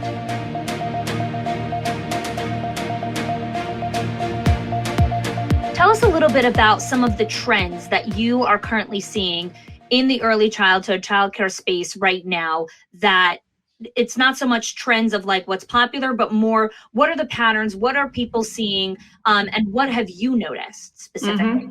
So there's two main trends around hiring and around our labor force right now in the world of early learning. And the first trend is an increase overall in early learning teacher wage scales and all labor wage scales in an early learning setting. So leaders who are stubbornly keeping their wages low because they haven't figured out how to financially deal with the requirement of today's labor market to raise those wages, to be market competitive, are really struggling and suffering right now, Connie. And so that's the first trend, is that we guide and teach people how to raise their wage scales to be competitive, and then how to figure out the financial piece so that they can still be successful and profitable. So that's number one. Number two is that there's more focus than ever. Positive school culture, collaborative school culture is more important than it's ever been, because today's teachers and just today's overall talent have so many choices, and you can hire really, really well and get them in the door. But if you don't have a positive school culture, they're going to be going out the back door in droves. So it's always been important. You and I know that. We teach on it all the time, but today's labor force wants it more than ever. So those are the two trends that we're seeing right now. Why are people seeking a great place to work now more than ever, right? So again, it's always been like that. I mean, from the dawn of time, people want to work in a nice place. But why now specifically after 2020? Why is it more important? Why are people seeking? So about a quarter of workers, people in the labor force in the United States, actually switched jobs in 2020 and in early 2021. So a quarter, I mean, think about the huge shift. All the companies are dealing with all of this turnover. People are seeking a better life. They're seeking a place that they can make a difference and that they feel valued more than ever. You know, they're kind of like, I'm fed up. The pandemic really showed me what life really means and how life is so fragile. And so I want to go work in a place where there's excellent leadership, excellent benefits, a happy environment, a great culture, and where I'm valued and where I'm making a difference. So schools have a great opportunity here to market themselves. And that's one of the tips I'm going to give, as a place where they can make a difference versus retail, fast food, or other, more transient jobs. But that's why it's so important. People are looking for culture and core values that align with themselves. Yeah, I feel like quality of life has become something that people no longer want to put in the back burner for one day when I'm older and when I deserve, quote unquote, quality of life. Like people want it now, when they're young, when they're raising their families, whatever it is, like they want a good life now. They don't want to have to wait for it. So I love that. Thanks for bringing it to our attention. So when I, typically look at a forecast, we could look at forecasting in so many different ways. And typically we look at it from a financial forecast kind of way, right? I'll go to my CFO, tell me my cash flow forecast, tell me what's coming, right? Because the forecast informs decision making. And so I would love to hear from you, when you're looking at this forecast, how does what you're seeing in the forecast help leaders make better decisions, wise decisions that will help them in the long term? So one of the things that I'm forecasting is that the labor market has loosened up slightly. And so hiring pressures should ease. There's really good news here, which is that in July and August, there were more people returning to the workforce in the United States, at any rate, than there have been. So the participation working among women aged 25 to 54 is the highest it's been since 2000.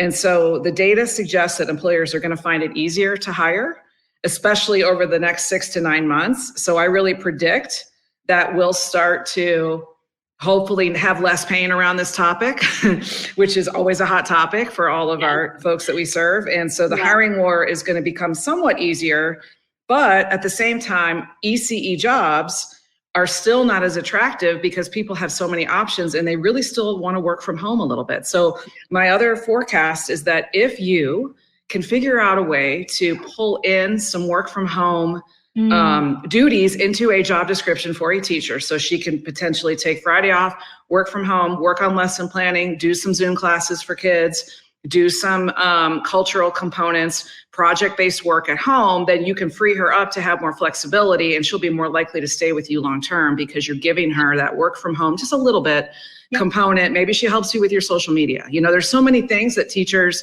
can do out of the classroom too. And I think that we need to think differently about how we're structuring our jobs in our schools.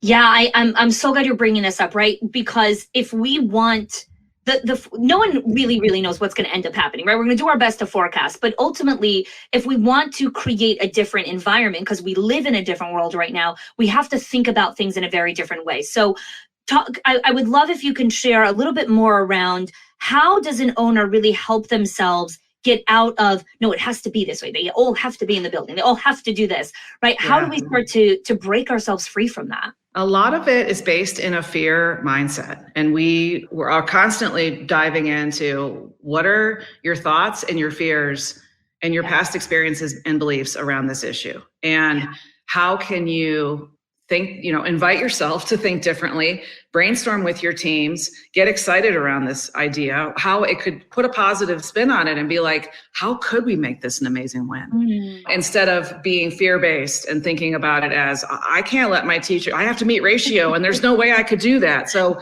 it's like taking that closed thinking and just baby step, opening it up just a little bit and sharing with each other in the industry and working with coaches and advisors too, to just work on your mindset. Because I think a lot of leaders are stuck in, this is the way it has to be. And that's just pretty much all it's mindset. And it typically is a fearful thing. Maybe they got taken advantage of in some way by a team member, or, all of those bad experiences come back, flooding back into their heart and their head. And we have to let those things go and try to move forward into the new age, because this is not going to change. This is the world we live in now. We all lived through a pandemic and we all want to have a great life with flexibility for doctor's appointments, taking care of our kids, calling our mom, popping home to do, what have you. So I think that we as employers need to respect that and give more flexibility to our teams as well. Before I dive into some action steps, I'd love if we could take this mindset thing a little bit further, if you're open to it, because none of the others guests are really talking on this. It's my favorite topic. I know. I was just going to say that. And I think you are the perfect person to dive a little bit deeper into this for us. So a lot of the hesitations that I find owners have around opening their mind is they're like, but this has served me, but it's worked for me, but it got me to where I am today. Sure. And so letting go of that and inviting such a different thing there's so much resistance to it. It's because it's terrifying. How do you guide someone who says, but it's worked for me, but it does still work in certain, right? Because you can always find the confirmation bias, right? No, but it works over here, but it works over here. Right. How do we let go of that?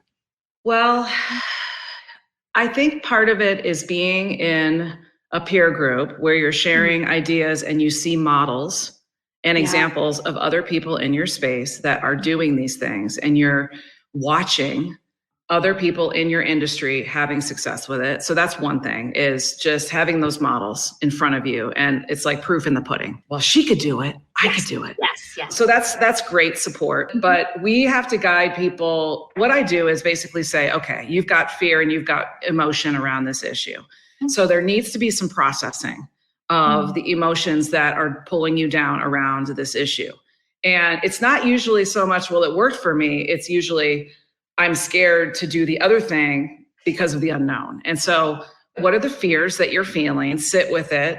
And what's the worst that could happen? That's what I ask people a lot. Well, let's play devil's advocate. What's the worst that could happen? What's the best that could happen? So you're limiting yourself based on the worst that could happen. Focus on what you really want and what the best is that could happen. And just, if you keep focusing on the good stuff, the positivity, the good results, you're going to be much likely to manifest that good result. And the bad stuff and the fear will go away over time. But you have to really dive into the emotions that are making you feel that way. And maybe somebody did stab you in the back, or maybe somebody said, you can't do that. And so you have to question it. Like, could I do that? I think I could do that. So it's just a flip. I call it flipping the script. Yeah. And because the script was handed to us from early childhood conditioning and from our past experiences. So we have to like look at that script that's in our head and work to start to try to flip it. I have one more question on mindset, Okay. because I think it's so important. So when leaders create kind of their budgets for the year, right? And they're looking at, okay, I need, this is costing more money, and now I want to do this, and I want to do a remodeling, and I want to do this, and I want to do that. One of the last things that hit the budget, or basically never hit the budget, is mindset coaching, or just someone to guide and feed the leader's brain. I know all the reasons why it's the last thing on the budget, but when we look at the forecast, why is it so important for a leader? It doesn't matter where they go, why they need to dedicate to someone fueling their brain and their mindset and how they're approaching strategic decision making. Yeah, so great question. I highly recommend courses, books, podcasts, and a series of resources that you guys can gather. I mean, I always give a ton. I'm sure you give a ton. Yeah, and yeah. Having that list of resources, and it doesn't even have to cost anything. It can be, Sure. We're going to do a mindset book club, like a fun, growth mindset book club in our school. And we're going to have a book once a quarter. You can listen to it on Audible if you're not a reader. You can, read it on Kindle, whatever. And we're going to do a quarterly evening book club. Maybe it's a Zoom with a mocktail or a cocktail. Maybe it's, part of your staff meeting once a quarter or once a month. So having that accountability to each other and sharing your minds, what you're learning and growing in your mindset. And I actually co-wrote a book on that. So it's a growth mindset based book for teachers. Yeah. And it's called Happiness something. What's it called? Yeah, it's the Happiness Guide for Early Educators. The Happiness Guide, yeah. With myself and Brian Dupre. So thanks for asking. And so that's one idea that's really free. And then another idea is just having, as part of your professional development plan, looking out at courses, coaching. There's a lot of apps. There's some really cool staff mindset apps that are almost free. And like Mind Valley would be, and that's not free, but that's a great one. And you guys all could do courses on Mind Valley, for example, as part of your professional development budget. So if you tie it into your professional development, then you won't forget to actually have it. Do it yourself. Yeah. I love that. My team this year, we're having a big focus on helping everyone on the team build their own personal boundaries and just get better at that. And so as a company, we're taking a boundaries course. And so we're all going to be learning together how to develop better boundaries. Like, especially, I know as with the pandemic and as a mom of 4 kids, like my boundaries went all out the window. It was like, come one, come all, right? And so there's such an adjustment period for me to like rebuild all of those boundaries that I so need to take care of myself. So I love your idea of doing it as a company, because then you will do it, right? There's always an excuse why you don't have time, but if you're doing it with the team, it's like, all right, well, I'm here. I'm gonna do it with you guys. Yep. What are, there's always so many things we could do, and we only have a finite amount of time. What are some concrete action steps that you would recommend for our owners to help them jumpstart the new year? The time of this release of this podcast will be the first week of December. What are some things you recommend, Chris? Yeah, so kind of back to the one that I talked about making the teaching job a little bit more of a hybrid approach, where you do have some work from home and you have some flexibility for, you're diving in. Every teacher has an area of a zone of genius. And so you're helping figure out what her or his zone of genius is and how can she contribute in a higher, better way, as well as in the classroom, outside of the classroom, to the organization. So that's one, is folding that into your job descriptions, which will make it more attractive to continue to win the hiring war. And again, I think it will ease, but I think we still have to be totally best practice. We have to pay right. We have to be competitive. We have to have great perks and benefits. It's a huge one. Yeah. And so that's an action step, is just to continue to look at your hiring funnel and look at how many applicants are you getting to fill those spots, and are you being able to stay fully staffed for the long term. That's what I want for everyone in this industry, number one. Number two, also around that is just always be hiring. You can't really take your foot off the gas when it comes to the investments that you're making in your Indeed ads and looking at all the different ways and places to be hiring. And so you're actively marketing your school to your best applicant avatar. You're really diving into who are my A and B employees and my D and D minus employees and people that just aren't finding value anymore, giving value to the organization, and they belong to you have to regift them to the universe and pull in new employees that are going to be vibrant, that are going to continue to make your culture really, really strong. And so actively marketing your school as a place to work. And people, when they hear that, they're like, oh, I never thought about marketing my school on a hiring perspective. Sure. I always thought about it to families and for children, but not. And so, it's a different way of thinking about your hiring and being like, what does your brand look like to a potential applicant, to a potential teacher? That's what you have to put their glasses on and look back at your school and go, how is my brand really showing up in the marketplace? So that would be probably the biggest action step. I love that. I love that. Thank you, Chris. Chris, where can people go to find out more about you and the work that you're doing in the childcare world now? Yes. So our main website is childcaresuccess.com. And I also wanted to mention that I have a sister company where we do done for you recruitment and hiring. And so if you want this all done for you, you just want like applicants on a silver platter, we also do that. And that's at my sister company, which is growyourcenter.com. So you can just go there, book a call, and learn more about all the services that we do at Grow Your Center. But coaching, training, courses, books, all of that stuff is at childcaresuccess.com, and my podcast. I love it. And we'll have all of the links that Chris shared with us in the show notes. You guys could go check it out. Chris, thanks so much for joining us here. Always great to chat with you. And thanks for your perspective and your wisdom. Thank you so much. It's been a pleasure, Connie, and I have loved being here.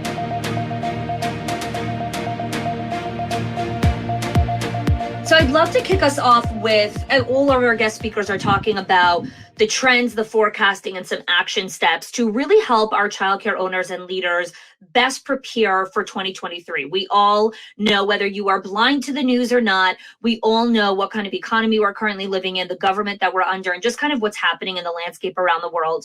And so this series is really about preparing and coming from a place of solutions as opposed to a place of doom and gloom. So I'd love for you to kick us off, Nick, with what are some of the trends that we're seeing specifically in marketing that is going on in the industry right now? So one of the biggest ones I think that's on everyone's lips right now is around the impact of social media, okay? So I don't know if you know this yet, but it's been recently announced that TikTok has now become the biggest platform in the world. Now, we all knew it would probably overtake Facebook. We knew it was going to overtake other platforms, but we didn't know it was going to overtake Google, okay? So it's now, that just goes to show already in such an early development. It's only a very young company, but if you look at that, it's now become the #1 platform worldwide, which, again, if you think about that, it's all based around video. So people want information quickly. The problem is, we are bombarded with too much information. That's the biggest issue. We now need to start thinking about quality content. What quality content are we actually putting out there? So the other big things we're seeing as a result of that, because video is now becoming more prevalent, one of the issues we have in here is that just being able to put up some images online doesn't have that same kind of impact anymore. Mm-hmm. We're seeing sites that have 120,000 followers on them, but their average image post is getting between 6 and 8 likes, which is crazy. If you think about that, in terms of where that was maybe 2 years ago. So video is the big thing right now. And it's just surprising how much content people are consuming online. So it's really, really important. I think the other big thing we're seeing as well is people are starting to realize that you don't have much time to impress people. So we need to make sure that the information that we do provide is really short, sharp, and concise. So that's the big trends that we're seeing right now. I love that. I love that. So I know when childcare owners hear anything around more to-dos, like, oh, now I need to go create videos. Oh, now I need to go do this. Like, I have so many things I already need to do. So before we go into action steps, because I really think it's important to understand the context and the landscape and the data before we even go into what you're actually going to do. So Nick, tell us a little bit about what you're forecasting as we enter 2023 when it comes to the go-to-market strategy from an acquisition standpoint, whether that's acquisition with enrollment or acquisition with your staffing and enrollment. They're both acquisition, just two different kinds of acquisition. What are you forecasting is really going to be happening in the market? So we've seen a lot now around position yourself as the local expert, okay? And that's the big thing we're talking to people a lot about, and we're starting to see people do this. So I won't mention any of the big chains out there, but if you look at some of those larger chains now, have a look at, I would just guide you guys to start to look at what they're starting to do, okay? They are significantly ahead in terms of the content that they've started to put out. Granted, it's not quite there yet, but if you look at any type of industry marketing leaders in the marketing world, they are at least 12, 18 months ahead of the childcare sector. So one of the big things you'll start to see is it's very, very sharp, concise content that people are putting out there. So for me, it's all about we need to make sure, position ourselves as the local expert, and we provide content that helps us stand out from the competition. The problem we're seeing is so many people are doing the same as everyone else, okay? And that's one of the biggest challenges. It's like, well, we see a website, oh, I want my website to look like that. We see a social post, I want my social post to look like that. And the problem is, if you think about this, when you're scrolling through your phone or you're looking on a computer, you're seeing the same thing over and over and over. And the big thing we need to start to say to people is, look, we need to stop the scroll. We need to stop people to spend time on our content. So we're starting to see now this big shift in terms of less information, more concise information, just get straight to the point. So when an owner is listening to this and they're thinking to themselves, okay, I need to create content, I need to enroll, I need to hire, I need to do all the things. Can you give us some guidelines into what is the first bucket of content? What are the types of content that owners should be creating as they're looking at their content strategy for 2023, or essentially their marketing strategy, which sits, under the content strategy? So let's take the staff inside, okay? Because again, as you mentioned, it's all acquisition, whether you're looking for families or staff. So one of the biggest things here we need to think about is, well, what are you currently doing and what is everyone else doing in the market? And typically you'll find people might be running ads on job websites, okay? Platforms like Indeed. What we need to think about is, well, how can we do that differently? So when I'm running ads, we need to stop using the same stock images over and over again, okay? Because the audience that we are going out to are seeing the same individuals on these images over and over again. So what we need to focus on is putting out content that's relevant to us, okay? So what we're seeing is, rather than just running basic job ads, and what we're recommending people to do is dial their content in to raise their hand and stretch that bit further, okay? So in other words, when you're putting out a job website, putting out a new job application, don't just put out a job application the same as everyone else. If you're limited on time, just try and make the job application look a little bit differently. So I'll give you a quick example. Whenever we put out a job application or job vacancy, we will never start with a job description. We focus on selling ourselves first, okay? So it's really, really important to think about why are you different? Because if you look at a standard job description, it's all about the job description. This is the pay, this is what you're going to get, here's what we expect you to do. Let's do it differently, because think how many childcare vacancies there are online right now, and they're seeing the same thing over and over and over. So when you do, this is a very simple thing you can do. When you put those job applications out there, start with, why should someone come and work for you? Because what we need to realize is we need to be selling our business, as in staff coming to work for us, just as much as we need to be selling the vacancies in our childcare center. We need to be selling ourselves way more. Unfortunately, it is an employer's market, right? An employee's market. They are having much more opportunities than us. They can be very selective where they decide to go. So what I want to encourage people to do, raise your hand as high as you can, stretch that bit further, and be prepared to put in a bit more work to differentiate yourselves. Once we've done the job ads, they're very simple to do, okay? The next thing is, where are we taking people to apply? So all the things we recommend our clients do right now is create a mini website, we call them a sales funnel, where we actually take them to a whole breakdown about our childcare center and all the benefits, all the reasons why they should come and work for us, okay? So we'll include things such as videos about all the different positions we have, all the reasons, the story behind our center. One of the big things I try and focus in on, particularly if it's a family-run center, is Focus on the family element. Focus on your personality. Showcase that. You can't do those things if you're simply using a job description, okay? So we had a client interview this week, and they said, we're struggling to recruit. And we had a look at some local competition, and a lot of them were big chains doing the same thing with the same standard job descriptions. I said, I want you to put out a video. And they were struggling to recruit a cook. So they wanted a cook in their childcare center. Said, I want you to do a funny video, okay? I want you guys to get, dressed up as if you're the chefs. I want you to put some flour and, different ingredients all over yourselves. And I want you to put a video out there, just 1 minute, talking about we need help. We really need some help. We need someone to come in and cook for us. And just a funny little video that number one, shows their personality. It's going to stop people scrolling, okay? Yeah. And people are going to share that video, okay? And the great thing about that is that one simple video will take 1 minute to do. So go back to your point you raised earlier. People are busy. Yes, they are busy. But isn't running a business all about having fun and enjoyment too? So create a simple video that shows your personality, shows what you're about. If you're a very relaxed, family-run environment, reflect that in your videos. Showcase about what you do. The ladies now, they've gone away, and hopefully I can share it soon. But it's really funny what they've created. So I love it. I'm like, I have this, my creative imagination has gone to a lot of different places. So I'm curious to know what it looks like. Yeah.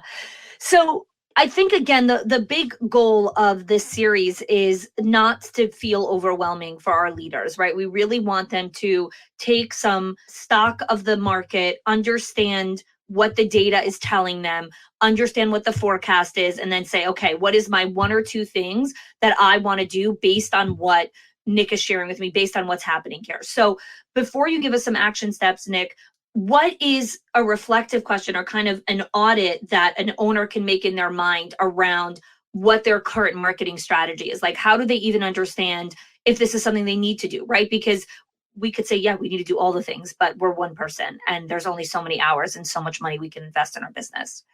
Yeah, I think the biggest thing to look at is where's the pain point. So a lot of centers I'm speaking to right now are telling me, hey, we've got vacancies available for children, but we don't have the staff to be able to bring those in. Okay, well, focus your attention right now around the recruitment side. Okay, well, let's look at what's currently in place and just do a simple audit around what are we doing compared to the other centers locally to us? Are we doing the same thing as them?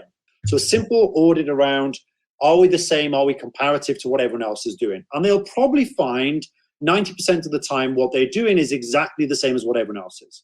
So I just want to encourage people to take stock of that and then start to think about, well, what can we do a little bit differently? What can we do to stand out? That's going to take a huge amount of time.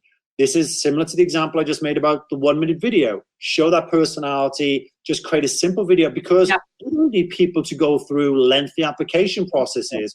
You just want to get people that are attracted to your personality, that are attracted about what you believe in, your vision, your values, your mission, and just make the process really, really simple for them.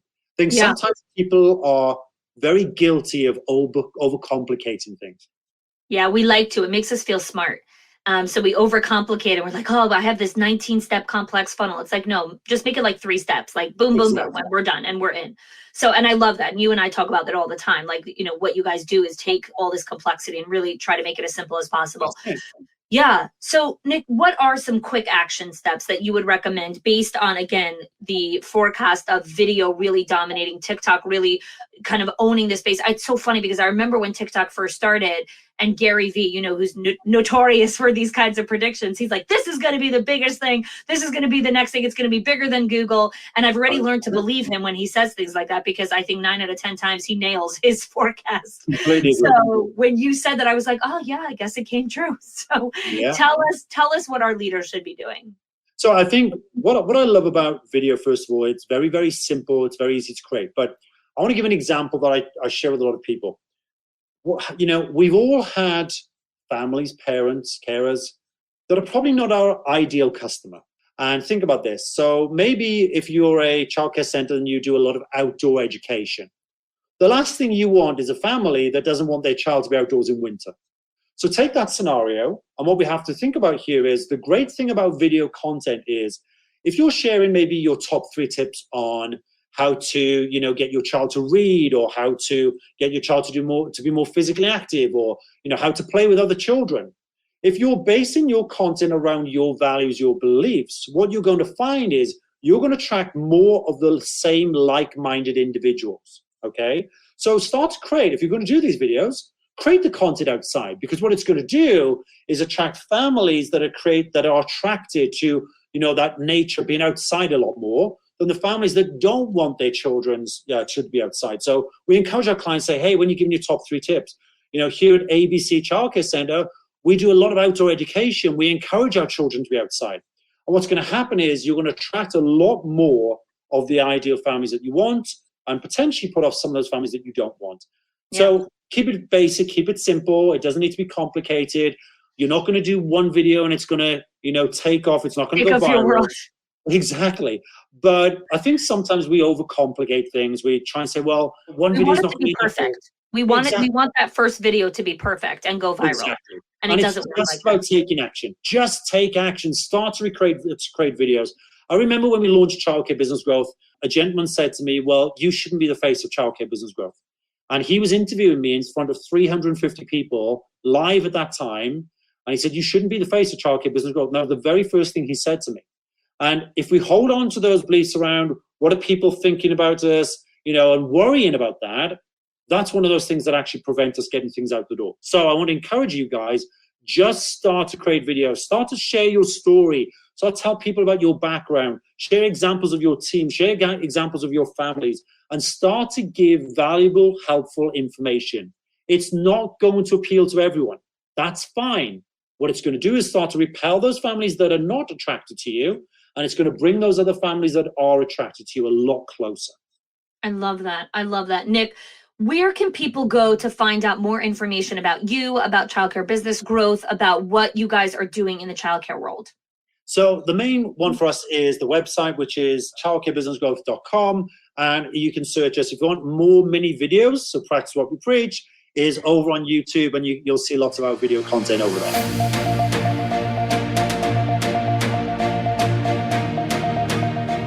I hope you enjoyed part 1 of the ECE forecast, working together with childcare experts to bring you the very best forecast for 2023 and really be able to set you up for success.